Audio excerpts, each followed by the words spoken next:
Dakilig na naman ang mga Kim Pao supporters sa panibagong resibo ng pagiging romantically close ng kanilang idols na sina Kim Chiu at Paolo Abilino. Mistulang may taglay na bionic eyes ang mga Kim Pao solids nang masilip nila ang design ng hikaw na suot ni Paolo habang kasama nito sa isang ganap si Kim Chiu. Ibinahagi ng isang Kim Pao Abide fans ang larawan kung saan naka-zoom in ang photo ni Paolo sa kanyang tenga.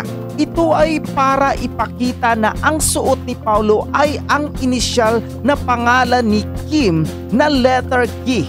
Nilagyan pa ng araw ang tenga ni Paolo para lang ituro ang hikaw na may nasabing inisyal. Pinagdududahan naman ang larawan pero ayon sa fans, naispatan ito sa mga suko team ng Kim Pao fans at agad na ibinalandra sa kanilang group chat. Wala na raw talagang kawala ang Kim Pao sa kanilang relasyon. Isa na raw ito sa matibay na resibo. Kaya naman naihi na naman sa kilig ang mga Kim Pao fans. Samantala nagiging kampante na sina Kim at Paolo na magbahagi ng ilan pa sa mga resibo na nagkukumpirma sa kanilang estado. Viral ang isang interview ni Kim at Paolo na tinatanong sila sa kanilang compatibility. Mapapanood na sinabi ni Kim na pinipungsoy pa nito ang zodiac sign nilang dalawa ni Paolo at lumabas na compatible naman sila. Si Paolo ay dragon ang sign samantala horse naman si Kim Chiu. Sabi pa ni Kim sana magtuloy-tuloy na, sabay hagikik na nagpangiti ng todo kay Paolo Abilino. Mukhang walang kawala ang Kim Pao sa mga mata ng kanilang solid fans. Ang dami ng resibo at kahit maliliit na detalye tulad ng hikaw ni Paolo ay hindi talaga nakakaligtas sa mga bionic eyes ng supporters nila. Kilig na kilig talaga ang Kim Pao fans lalo na sa mga patagong paandar ng dalawa. Mukhang unti-unti na rin silang nagiging mas open sa kanilang closeness, lalo na sa mga sagot nila sa interview. Yung compatibility test na pinopongsoy pa ni Kim, ang lakas ng dating. Mukhang may pa-subtitle confirmation na sila sa kanilang estado. Ikaw, anong masasabi mo sa mga resibong ito? Team kilig ka rin ba o gusto mo pang makakita ng mas matibay na ebidensya? Mukhang tuloy-tuloy ang pagpapakilig ni Kim Chiu at Paolo Abilino sa kanilang mga fans. Bukod sa resibo ng hikaw ni Paolo na may letrang K, napansin din ng ilang netizen ang madalas nilang pagpapakita ng sweetness sa likod ng kamera. May mga fan videos na kumakalat kung saan makikitang tila may mga secret glances at bulungan moment ang dalawa lalo na sa mga off-cam interaction nila. Dagdag pa rito, may isang clip na naging viral kung saan tinanong si Paolo tungkol sa ideal date niya at tila may pasaring ito na tugma sa isang recent travel destination ni Kim. Ang mga fans syempre agad na nag-connect ng dots. May ilan ding napansin na pareho sila ng post sa Instagram na may halos magkaparehong vibe na para bang may soft launch silang ginagawa para sa kanilang supporters. Samantala tila nagiging mas kampante na rin ang dalawa sa pagbibigay ng mga sagot na nagpapakilig sa fans. Sa isang panibagong interview, nang tanungin kung ano ang kanilang love language, parehong nagbiro sina Kim at Paolo na secret ito. Sabay tawa ng may halong kilig. Siyempre, hindi ito nakaligtas sa mga Kim Pao fans na naniniwalang isa na namang code message ito mula sa kanilang mga idol. Ano sa tingin mo? Mas luminaw na ba ang estado ng Kim Pao o hanggang fan service pa rin ang lahat?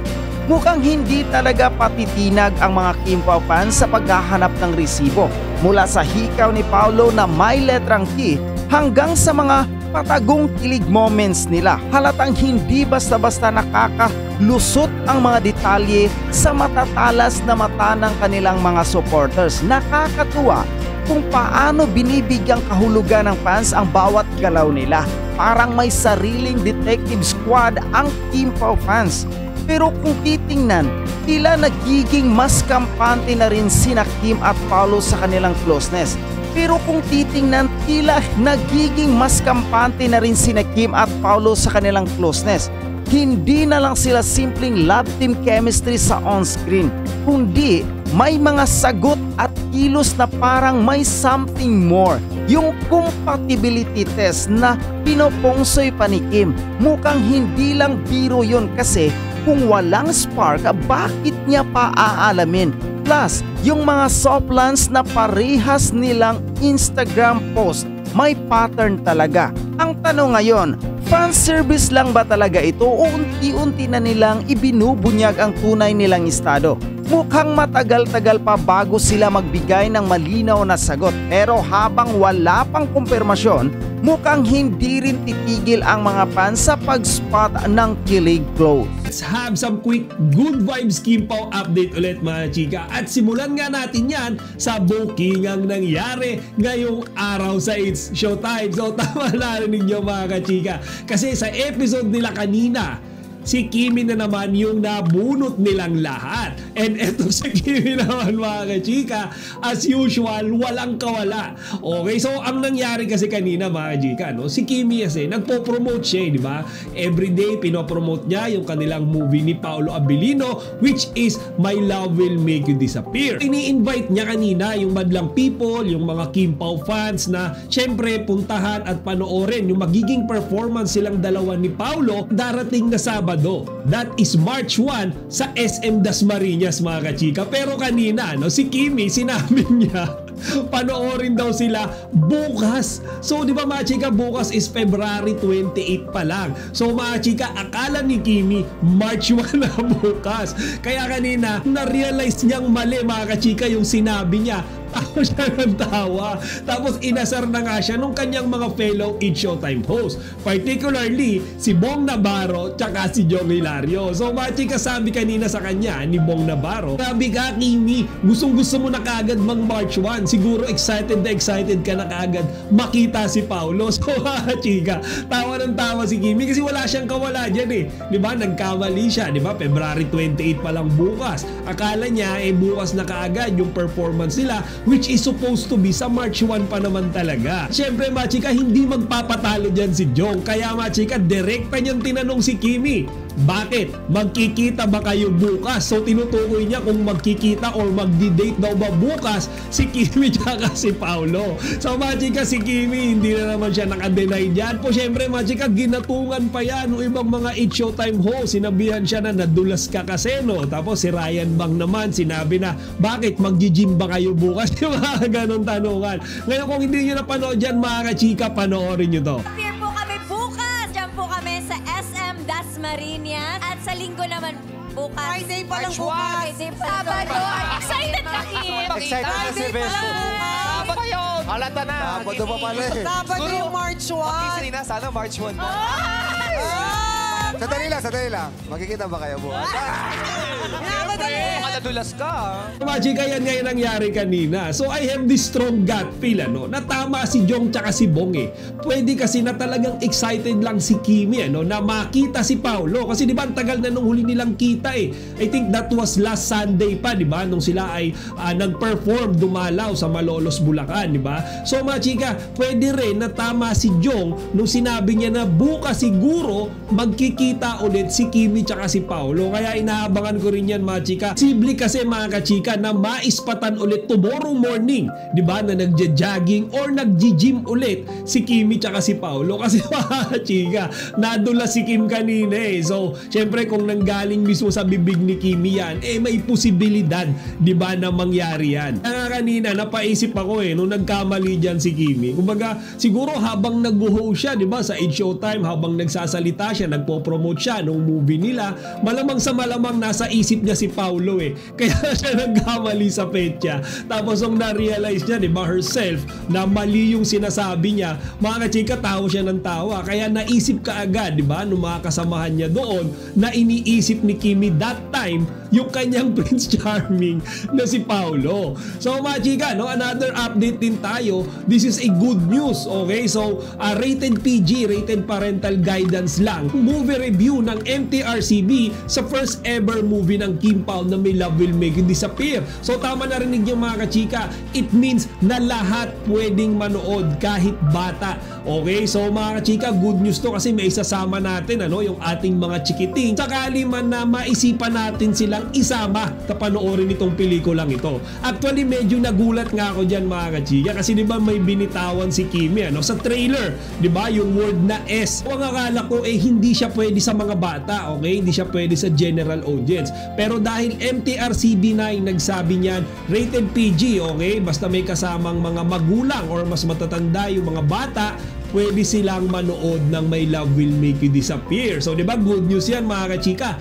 Buong pamilya kakasama na mapanood ang first ever movie ni Kimi at Paulo. And for our last update today mga kachika, meron akong nakita na mga pictures. Okay, actually ibinahagi ito ni MJ Felipe and then ipinost din ito ng ating Chinita Princess sa kanyang Instagram account. Diyan nga sa mga pictures na yan mga kachika, makikita natin si Kimi tsaka si Paulo magkasama silang ini-interview. So mga kachika, Kim Pao yan. Tapos nandun si MJ Felipe. But mga kachika, napansin ko yung mga mic na hawak nila from different networks Okay, may nakita ako doon, hawak ni Paulo mic ng ABS-CBN. Okay, and then meron din akong nakitang isang picture, yung hawak-hawak niya naman mga chika, mic ng TV5. So basically mga chika, feeling ko this is a MediaCon. Okay, so parang media conference to mga kachika, nandun yung iba't ibang mga media, di ba, ng iba't ibang mga networks para interviewin ating mga iniidolo na si Kimi tsaka si Paulo. Tsaka mga chika, syempre yung isa sa pinaka-inaabangan natin dyan,